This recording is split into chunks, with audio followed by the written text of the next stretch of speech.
करेंगे citizen charter की। तो सिटीज़न चार्टर होता क्या है, बेसिकली एक फ्रेमवर्क होता है, एक पीस ऑफ पेपर ही होता है। तो उस पीस ऑफ पेपर में डिटेल डिस्क्रिप्शन होता है कि कोई भी जो संस्था है वो क्या सर्विस दे रही है, उसके बारे में डिटेल डिस्क्रिप्शन होता है और किस तरह से दे रही है, कैसे, कहाँ पे कौन कौन अकाउंटेबल है किस सर्विस के लिए और कितने टाइम में काम हो जाएगा। ये सारी चीज़ डिटेल में फ्रेमवर्क जो होता है that is called your citizen charter.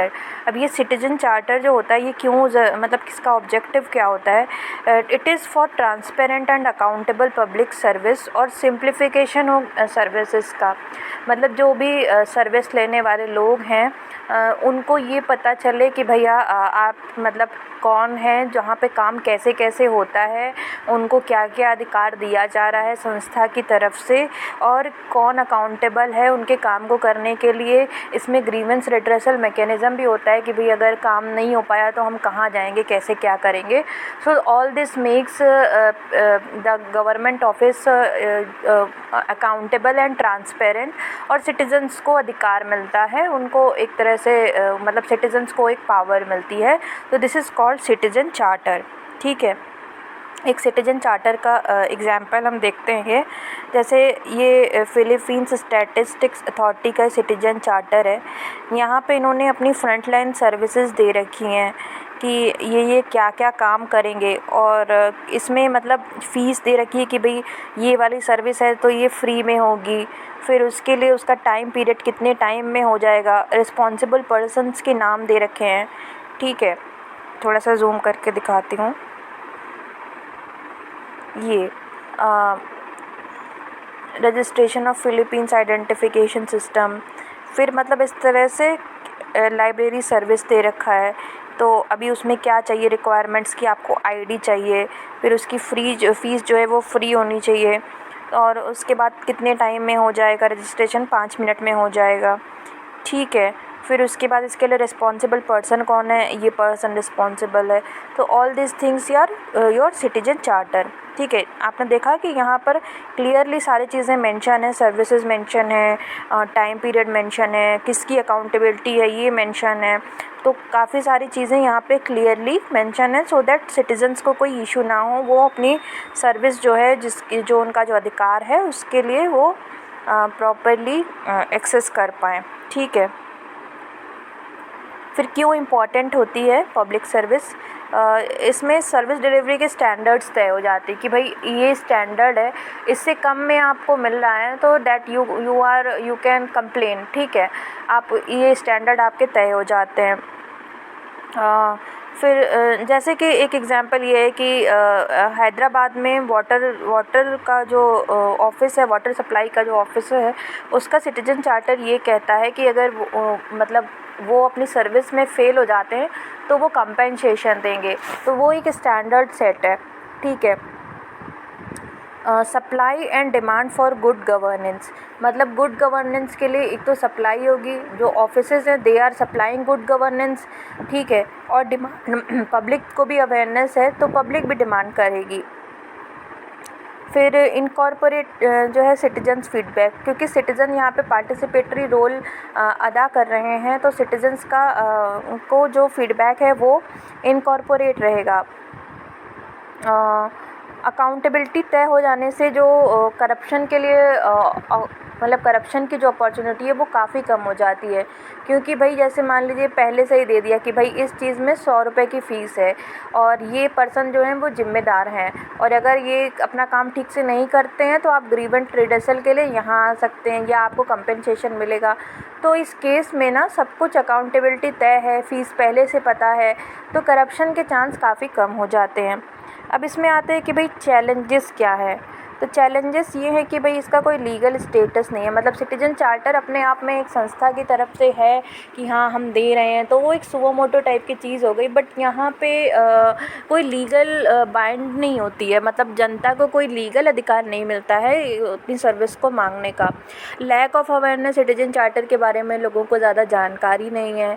Resource limitation at local level, मतलब जो लोकल लेवल पे एडमिनिस्ट्रेशन होता है उसके पास जो सिटीजन्स की डिमांड है जो कि चार्टर में मेंशन की गई हैं, उनको फुलफ़िल करने के लिए प्रॉपर रिसोर्स नहीं होना एक समस्या है। लैक ऑफ कंसल्टेटिव प्रोसेस, कई बार सिटीजन चार्टर जो होता है, जो हमारे कंसल्टेटिव स्टेक होल्डर जो जिनसे कंसल्ट करना चाहिए, जो स्टेक होल्डर्स हैं जैसे कि सिटीजन, सिविल सोसाइटी, NGOs, इनसे बात ना करके अपने आप में बना देते हैं, तो वो मतलब जो डिमांड है जो वो फुलफ़िल नहीं कर पाता है। लैक ऑफ फंड, मतलब प्रॉपर फंड की कमी हर संस्था को होती है, तो ये एक इशू है। One size fit all approach, local issues का मिसिंग होना। जैसे मान लीजिए कि कोई संस्था है, वो अपना जो उसका सेंट्रल ऑर्गेनाइजेशन है, मतलब जो सेंट्रल जो ऑफिस है उसके हिसाब से उसने सिटीजन चार्टर बना दिया और वहाँ पे उसने लोकल इश्यूज़ को नहीं ध्यान में दिया। फॉर एग्ज़ाम्पल लेट्स से कि यहाँ यूपी की हेल्थ मिनिस्ट्री ने एक सिटीजन चार्टर बनाया, तो वो सबके लिए एक जैसा बना दिया। जबकि अगर आप देखो तो लाइक जो पूर्वांचल का एरिया है वहाँ पे जापानीज़ एन्सेफेलाइटिस की इश्यूज़ ज़्यादा रहते हैं, तो मतलब जो उनकी लोकल डिमांड है वो मिसिंग रह सकता है। जैसे मान लीजिए कि एक हेल्थ डिपार्टमेंट ने बनाया, उसने कुछ ये फोकस कर लिया कि भाई डायबिटीज़ वाले पेशेंट को ज़्यादा ध्यान दिया जाएगा, लेकिन लोकल लेवल पे हो सकता है कहीं पे कॉलरा हो, कहीं पे कुछ हो, तो लोकल इश्यूज़ जो होते हैं वो मिसिंग हो जाते हैं। नॉन मेज़रेबल स्टैंडर्ड्स होते हैं कई बार, मतलब ऐसी वेग सी बातें कर देते हैं कि हम सर्विस डिलीवरी करेंगे, इफ़ेक्टिव करेंगे, ऐसी बट वो मेज़रेबल क्वांटिटेटिवली मेज़रेबल स्टैंडर्ड्स नहीं सेट करते हैं। फिर उसके बाद आता है कि फिर रिजिडिटी जो चेंज विद टाइम, मतलब एक बार बना दिया, अब 5 से 10 साल में चीज़ें इवॉल्व हो जाती हैं, नई तरह की समस्याएं आ जाती हैं और उनके लिए सल्यूशन भी नए तरीके के होने चाहिए, बट वो इवॉल्व नहीं होते हैं, ये एक समस्या है। ठीक है, अब इनका सॉल्यूशन, एक सेवोत्तम मॉडल होता है। दैट सेवोत्तम मॉडल मतलब सेवा प्लस उत्तम, यानी excellence in service. That was proposed by second ARC की रिपोर्ट। सेकंड ARC ने सेवोत्तम मॉडल को दिया था। ये उसका एक अभिन्न अंग सिटीजन चार्टर भी है। तो ये 3 जो पिलर्स हैं सिटीजन चार्टर, सेवोत्तम मॉडल के, ये बड़े इंपॉर्टेंट हैं। पहला तो है सिटीजन चार्टर, जिससे सिटीजन एम्पावर होते हैं। फिर पब्लिक ग्रीवेंट रिड्रेस, मतलब लोगों के जो ग्रीवेंस हैं उनको रिड्रेस करने का काम करता है। फिर सर्विस डिलीवरी कैपेसिटी और कैपेसिटी इन्हेंसमेंट, मतलब सर्विस डिलीवरी जो संस्थाएं हैं उनकी कैपेसिटी बिल्डिंग करना कि भाई जो सर्विस है वो अच्छे से डिलीवर हो जाए। और इस पूरी प्रोसेस को मतलब इंटीग्रेटेड अप्रोच में हम सिटीजन सेंट्रिक गवर्नमेंट बना सकते हैं। तो this is model called Sevottam model. ये डायग्राम एग्जैक्टली यूज़ किया जा सकता है और सिटीजन चार्टर उसका एक पार्ट है। अब सेवोत्तम मॉडल के 7 स्टेप हैं। पहला है कि डिफ़ाइन एंड आइडेंटिफाई क्लाइंट्स, हमें ये डिफ़ाइंड सर्विसेज एंड आइडेंटिफाई क्लाइंट्स, यानी हम क्या क्या सेवाएं दे रहे हैं ये हमें डिफ़ाइन करनी होगी और क्या क्या कौन हमारे क्लाइंट्स हैं, कौन ऐसे लोग हैं जो हमारे बेनिफिशियरी होंगे, उनको आइडेंटिफाई करना होगा। फिर हमें हर सर्विस के लिए स्टैंडर्ड और नॉर्म सेट करने होंगे। फिर हमें अपनी कैपेसिटी बिल्डिंग करनी होगी उन स्टैंडर्ड्स को मीटअप करने के लिए। फिर उसके बाद हम उन्हें मतलब कैपेसिटी बिल्डिंग तो कर ली, उसके बाद नेक्स्ट स्टेप आता है कि भाई हम परफॉर्म करेंगे, मतलब हम उस चीज़ को मतलब कैपेसिटी तो है हमारे पास, लेकिन फिर उसके बाद काम ही ना करें तो क्या फ़ायदा। तो काम करना होगा, परफॉर्म करना होगा। जो हमने स्टैंडर्ड सेट किए थे उसके अगेंस्ट अपनी जो प्रोग्रेस है उसको मॉनिटर करना होगा, देखना होगा कि भैया काम हम कर रहे हैं सही से कि नहीं। फिर evaluate impact through independent mechanism, यानी एक अलग मैकेनिज़्म, एक अलग संस्था द्वारा जो हमने काम किया है उसका क्या प्रभाव पड़ा है, उसको इवेलुएशन कराना होगा। और continuous improvement based on monitoring and evaluation. तो ये जो हमने मॉनिटरिंग और इवेल्यूएशन की प्रोसेस करी, इसके बाद जो हमें रिज़ल्ट आया है इसके इनपुट के बेस्ड पे हमें अपनी पब्लिक सर्विस डिलीवरी में लगातार इम्प्रूवमेंट करना होगा। तो दिस इज़ ऑल 7 स्टेप्स और ऑफ सेवोत्तम मॉडल। क्या पहला तो है, ये बहुत इंपॉर्टेंट है, इसको हमें बिल्कुल याद कर लेना चाहिए। मैंने तो ऐसे SSC PMEI करके ऐसे बनाया, अपना कुछ भी बना सकते हैं कि सेट स्टैंडर्ड्स, मतलब हमें डिफाइन सर्विसेज और डिफाइन आइडेंटिफाई क्लाइंट्स, सर्विस को डिफाइन करना, क्लाइंट्स को आइडेंटिफाई करना, स्टैंडर्ड सेट करना हर सर्विस के लिए, कैपेसिटी बिल्डिंग करना, परफॉर्म करना, मॉनिटर करना, इंडिपेंडेंट इवेलुएटर से इवेलुएट करवाना और इम्प्रूव करना। ये हैं 7 स्टेप सेवोत्तम मॉडल के। ये कहीं पे भी यूज़ हो सकते हैं, एक डायग्राम के थ्रू या कहीं पे भी किस तरह से इसको यूज़ किया जा सकता है एथिक्स के हर, मतलब कहीं पे भी अपनी आप बुद्धि के अनुसार इसको यूज़ कर सकते हैं। फिर सेकेंडली मतलब ये था कि भाई सेवोत्तम मॉडल्स में जो आइडियाज़ सुझाए गए हैं उनको इम्प्लीमेंट करना इन सिटीजन चार्टर को बनाने में। फिर उसके बाद आता है कि भाई प्रॉपरली रिविजन्स एंड मतलब प्रॉपर रिविजन्स होने चाहिए। जैसे मैंने बोला कि हर 5 साल में या हर 2 साल में, 1 साल में हमें रिवाइज़ करना रहता रहना चाहिए according to the changing needs and demands of the people. फिर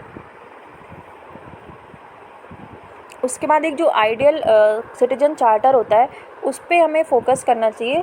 दैट शुड बी कॉन्क्रीट, मतलब ऐसा ना हो कि बहुत ज़्यादा उसमें ऐसी चीज़ें दिखी हों, मतलब ऐसी चीज़ें दे रखी हों कि ज़रूरत से ज़्यादा उसको पोथा में पढ़ने में ही हम टाइम लग जाए। तो वो कॉन्क्रीट होना चाहिए, बहुत स्पष्ट, मेज़रेबल होना चाहिए, रियलिस्टिक होना चाहिए। ऐसा नहीं कि हम बड़े बड़े वादे कर दें और उनको फिर पूरा ही ना कर पाएँ। और कंपनसेशन भी होना चाहिए कि भाई अगर काम नहीं हुआ तो कहाँ जाएंगे। फिर कंसल्टेशन बेस्ड, मतलब ऐसा ना हो कि हम कोई संस्था है उसने खुद ही अपने लेवल पे बना दिया और जो मतलब उसके अलग स्टेक होल्डर्स हैं लाइक सिविल सोसाइटी और NGOs, उनको कंसल्ट ही नहीं किया। कंसल्टेशन बेस्ड होना चाहिए। सो लास्ट में कंक्लूड इसको ऐसे किया जा सकता है कि citizen charter is a significant milestone in public service reform, strengthens relation between public and public service providers. ठीक है, तो इस तरह से हम इसको एक प्रॉपरली कंक्लूड कर सकते हैं। नेक्स्ट है हमारा ई गवर्नेंस। ई गवर्नेंस आपका गवर्नेंस वाले टॉपिक में भी है, तो उसमें भी वहाँ पे भी पढ़ना है। बट यहाँ पे ऐसे इसकी मैं ये जैसे कि ये जो डेफिनेशन है ये काफ़ी मुझे सही लगी। इसको एज इट इज़ यूज़ किया जा सकता है कि use of ICT information and communication technology to aid public service delivery is called e-governance. E-governance is responsible to provide simple, moral, accountable, responsive and transparent governance, यानी smart governance. ये smart को use किया जा सकता है कई जगह। E governance के लाभ क्या होते हैं कि बेटर सिक्योरिटी होती है, सिंपल एंड इफेक्टिव होता है, ट्रांसपेरेंसी एंड अकाउंटेबिलिटी इंश्योर करता है, इजी मेंटेनेंस होती है, इंस्टेंट एक्सेस होती है, गवर्नमेंट की जो रीच होती है वो बढ़ जाती है, बेटर सर्विस क्वालिटी मतलब अच्छी सर्विस क्वालिटी होती है, कॉस्ट इफेक्टिव होता है। कुछ इनिशिएटिव्स ये तो लगातार हम लोगों के सामने न्यूज़ में आते हैं और भी लिखे जा सकते हैं जो अभी यहाँ पर हैं, दे आर वेरी लिमिटेड। जैसे national e governance plan, social media पे एक्टिव रहना, जो ब्यूरोक्रेसी है हमारी, ठीक है, जेम पोर्टल, ई नाम एग्रीकल्चर के लिए, digitisation of land records, telemedicine initiatives और जितने एजुकेशन के इनिशिएटिव्स हैं, मतलब मेनली तो अभी फ़िलहाल के टाइम पे तो ई गवर्नेंस के काफ़ी सारे इनिशिएटिव्स लिए गए हैं, तो उनको हम इसमें मेंशन कर सकते हैं। तो ये था ओवरऑल आपका सिटीजन चार्टर और ई गवर्नेंस का पार्ट। नेक्स्ट वीडियो में मिलते हैं। Thank you.